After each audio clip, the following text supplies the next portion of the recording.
Inspiring interviews with today's top landlords. This is the Rental Income Podcast. And now, Dan Lane. Mary, where did you get the idea from to buy midterm rentals? I already liked doing real estate investment, and we had a long-term investment already. And then I became a travel nurse. And as I was looking for these rentals myself and saw the demand and the need for them, it made me realize I would really like to do that type of investment instead of just long-term.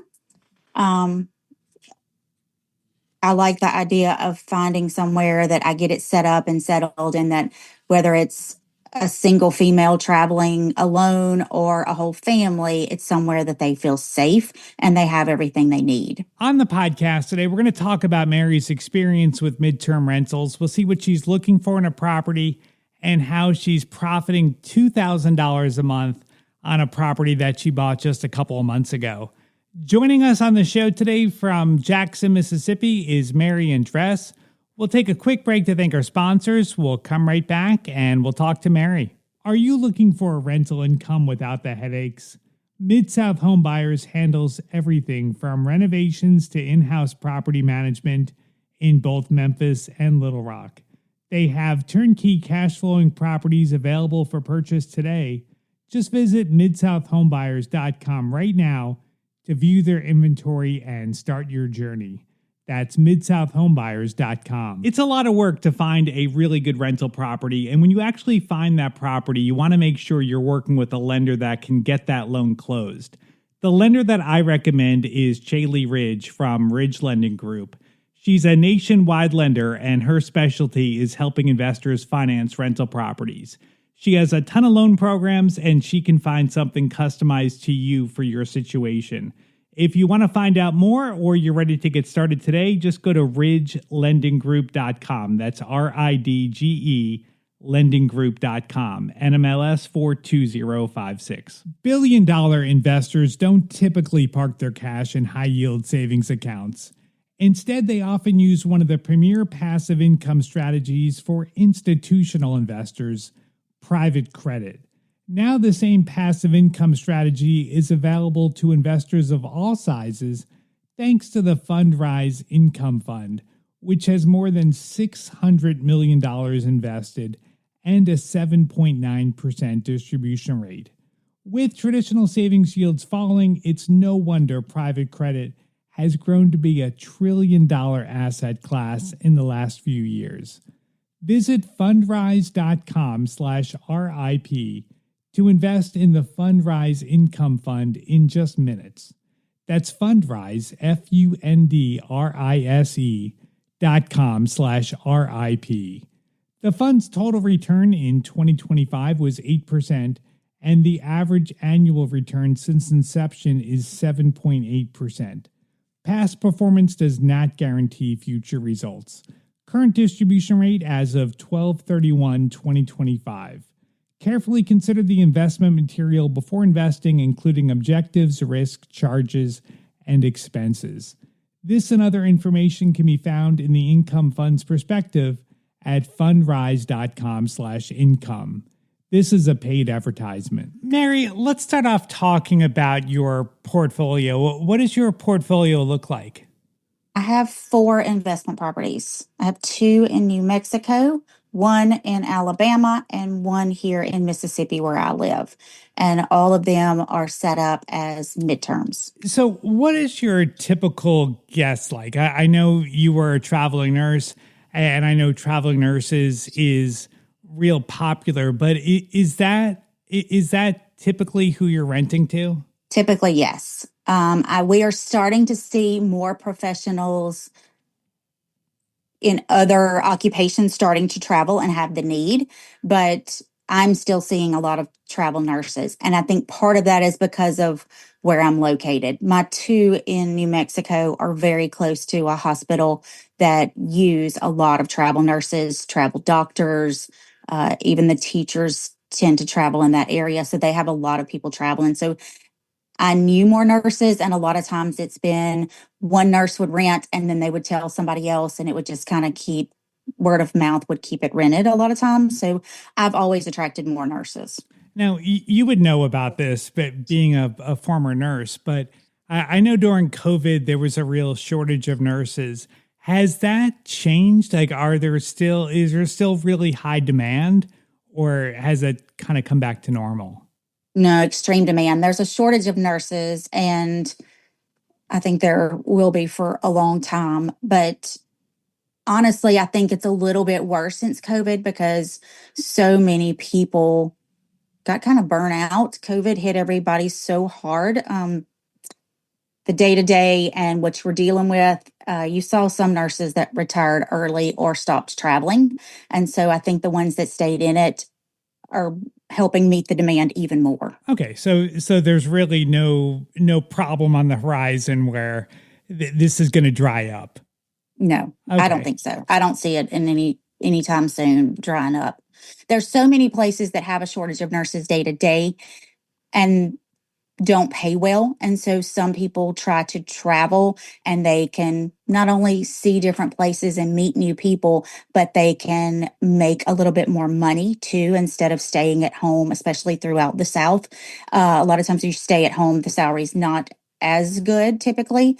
So travel nurses make more, and that's attractive to them for several different reasons. And so I think it's going to continue to be a demand. So walk me through how you got this idea. So you were traveling and you thought, wow, this might be a pretty good business. Yeah, I have trouble renting because I always see the potential.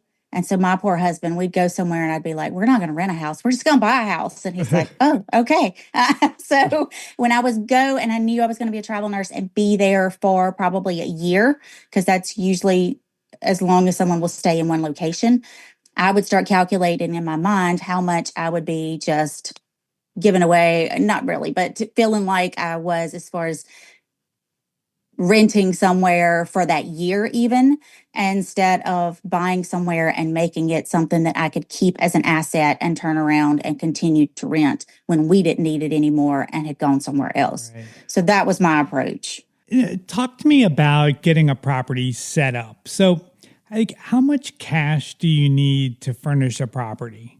Oh, I'm a bargain hunter. So it may not be your typical.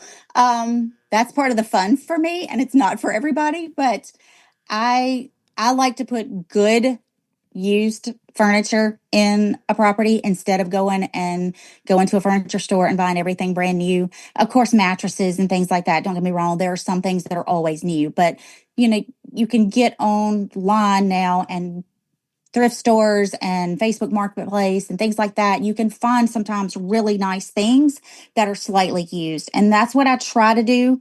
And then buy all my linens and mattresses and stuff like that brand new. But that saves me some money.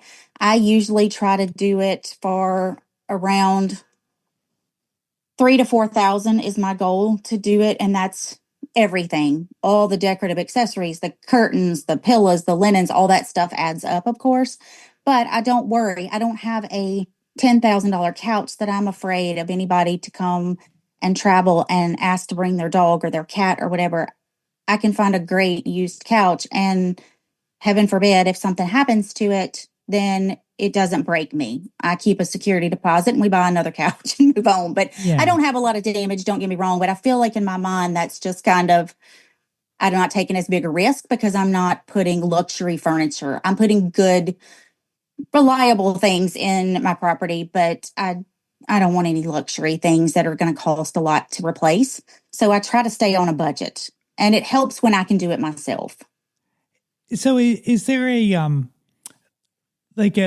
a certain type of property that works best, or like a certain number of bedrooms that you want to have?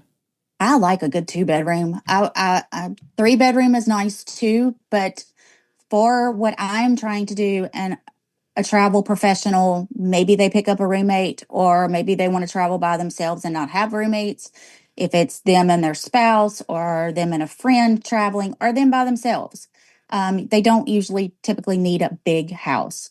You don't see as many families traveling. You will see it every once in a while, but most time it's couples or single individuals. So a 2-bedroom usually saves me from having to spend as much, and it's plenty big enough for what I'm looking for. I have a couple that are 3 bedrooms, and I have no problem with that, but it really wasn't what I was looking for. And I get almost as much for my 2 bedrooms as I do my 3 bedrooms, Okay, depending so on the area. Mhm. that's pretty good. So for a few $1,000s, you're able to furnish a 2 or 3 bedroom property. Yes. Now, when you find someone that's going to move in, you said that they typically are going to stay for a year. Sometimes it's less, but a year seems to be how long they're staying for. Not when they start out. A lot of times it develops into that. And that's what I like about midterm, is because I get the higher income from it because I'm doing a short-term lease and I'm furnishing everything. But a lot of times it kind of evolves into a long-term lease situation. For example, when you come and take a travel contract, you're usually signing, typical is 13 weeks is what you sign for with a company or a facility. And if you hate it and you don't want to stay there, you're done at 13 weeks and you can walk away, you're finished, you go somewhere else. But if you like it, they usually still have a need for you because they don't have enough full-time people. So you can stay there longer and extend and keep taking another contract, and you can stay up to a year before you're affected on the way you're paid, as far as part of your tax-free stipends are affected after a year. So usually after a year, people move on and they go somewhere else, but they'll sometimes stay there if they like where they are and they're settled and they don't have to find somewhere else to live, that type thing.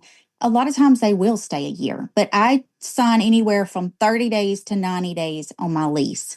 And then if they want to extend and stay, then absolutely, I just ask them to give me notice before they're ready to go. And a lot of times I have people that will stay a year or longer. And it's just a typical lease, like the same lease that you would use for a long-term rental? Yes, I go in and tweak mine and basically add the extra, like I said, about the allowance for utilities and Okay. things. Yeah. But pretty close to the standard lease. And I'm pretty easygoing, and I'll do it for the term they've asked for, anywhere from 30 days to 90 days. And then I have it to where it automatically renews month to month.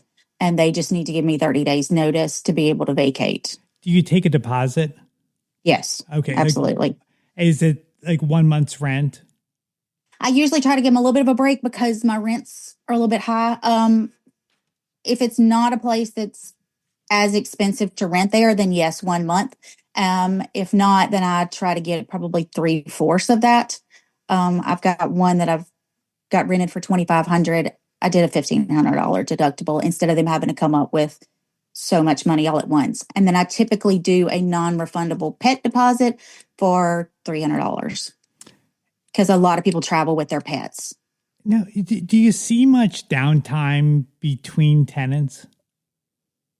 I've been very lucky, honestly, and it's usually been word of mouth. Hey, I know I'm getting ready to leave, but I have a friend that's looking for somewhere. Or I have sometimes people that will take on a roommate and they live there already and they're like, oh, this person is moving on, they're leaving, but hey, can I take over the lease and stay? Absolutely. So that works out really well for me. And when they leave, is it, as far as turning the property over, do you just get a good cleaning? If the roommate's staying, then I don't even have to do that. Honestly, we just do a walkthrough and make sure that they are comfortable with whatever condition the property's in, and we'll give the security deposit back to the person leaving and then take the security deposit to replace it from the roommate that's staying. But otherwise, yes, I'll do a good cleaning. And if they've been there for a long time, check on pillows and sheets and things like that, towels. Sometimes there's just normal wear and tear that you need to go in and redo stuff that really is no fault of theirs. Right. But yes, usually don't have to do a lot of turnover in between. Now, what kind of premium do you get? Like, say, if you compare to like a regular long-term rental to a midterm, like how much extra rent are you getting? So the one I just did, I have a 2-bedroom, 1-bath house that Long term, I would probably be able to rent it for about 1750 a month would be pretty typical on it. And I'm getting 2,500 a month with midterm. Wow. Okay. And So a good bit extra. as far as expenses that you have, is there, like, obviously you're paying utilities, maybe internet, like, are there many expenses that you have that you wouldn't have with a long term? The furnishing up front and making sure everything stays good with the furnishings. But other than that, you have your utilities and you have the internet that has to be provided because these people are not coming here long enough, especially when they're signing a short-term lease to test the waters. They don't want to have to go put everything in their name and do utilities on a house. Right. So that's part of it being furnished, which is fine. And it's honestly a benefit to me because they're paying for those in the higher rent, but it's also things that I turn around and write off on my taxes. Right. Because it's an expense I'm having to do to do this type of rental. So I have not had a problem with it. Well, let's take a look at one of your deals. Maybe we can talk about your most recent deal. When did you buy your last property? Mid-October. Okay. And so this property, was this just a regular purchase, like a deal that you found on the MLS, or like how did you come across the property? It was something in MLS. I looked at it for an investor that was not interested and decided pretty early on that I really liked it for us. So we were getting ready to sell our first property and decided to use 1031 and purchase this with those proceeds. So you were selling a rental that had been a long-term rental and you bought the midterm rental. Yes. 1031 exchange. I got really lucky with this one because it came furnished. Now, there were a lot of things I felt like I needed to change, but it gave me some basics to start with. The person I bought it from had used it as a short-term rental, so they sold it to me furnished. And so that helped to jumpstart me be able to get it ready quicker, and that was a nice plus. Now, the property you sold, like would that property not have been a good midterm rental? Is that why you sold it? It was a condo that it was a great area for one, but because of the HOA, they mandated that it had to be 6 months or longer on any rentals you had in the complex. And so my hands were tied. I couldn't, even if somebody ended up staying, like I said, I go into my leases so often for 30 and 90 days. And then a lot of times people will stay longer. I don't have that assurance. Right. So I could never try it with that property. I had to do long term. You know, I think that's a really good point that if someone's going to do a midterm, check with the HOA, make sure it's allowed, because a lot of HOAs are going to have restrictions on that. So what did you end up paying for the property? The new one? The new one, yeah. $145,000. Okay. And the property you sold, how much did you sell that for? Actually, it wasn't planned that way, but I actually sold it for $145,000. Oh, okay. So it was pretty even trade, except for cost and expenses and closing costs, things like that. Then yes, it was pretty even. Yeah. And so, what is that property rented out for? $2,500. $2,500. Okay. Now, as far as your expenses, do you have a mortgage on the property? I don't, because I was able to use our 1031. Okay. So the other property was paid off. You just moved that equity over there. Yes. Okay. Yes. So mortgage, you have no property manager. You're managing that yourself, right? I'm self-managing. Yes. Okay. And now for other expenses, utilities, internet, like what does that all come out to be? Probably $250 to $300 is what I would do as a rough estimate every month. Okay. I just keep an eye on their usage and make sure that if there's anything extreme that comes in, if they never turn off the air conditioner when they leave home or turn off a light or anything, I don't want to be surprised with a $500 electric bill. Yeah. So it's just to remind people. I worked with a nurse one time early on, and this is what made me think of it, because she had said one time, Oh, I don't turn my air off because I want it to be cool when I come in. I just leave it running when I'm at work all day. It's covered. My landlord pays it. And I was like, nope, we're not going to do that.